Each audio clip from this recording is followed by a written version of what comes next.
আমার বাইরে বাইরেই কাটলো বেশি। দাদা একটু এদিকে তাকিও। আমি কালকে ফিরবো।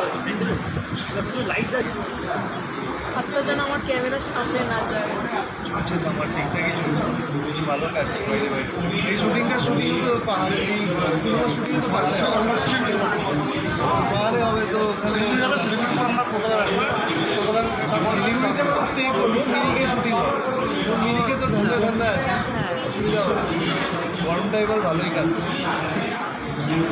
এমনি কোন সিজন ফেভারিট?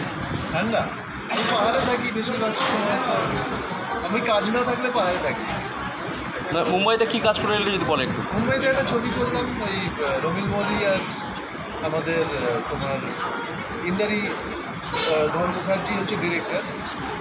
তোমার ইন্দ্রাণী ধর মুখার্জি যার ছবি কানতে গেল আগেরটা পুতুল, পুতুল উনি একটা হিন্দি ছবি করলেন, যেটাতে রমিল মোদি মানে আমাদের যে কাস্টিং ডিরেক্টর লাপাতা লিমিটেড, উনি এখানে এক্সিকিউটিভ প্রডিউসার ছিলেন।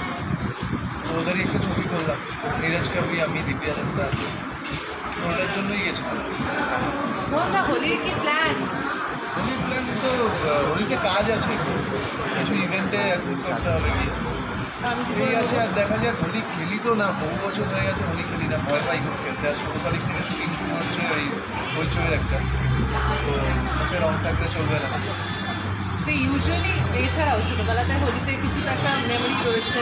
খেলেছি, প্রচুর হোলি খেলেছি। আমাদের খুব বাজেভাবে হোলি খেলা হতো। আমি দমদমে বড় হয়েছি, তো আমাদের মানে নর্দমা থেকে জল তুলে আমাদের রং দিতে মাখিয়ে সেইভাবে মাখানো, খুব বাজে এক্সপিরিয়েন্স হোলি।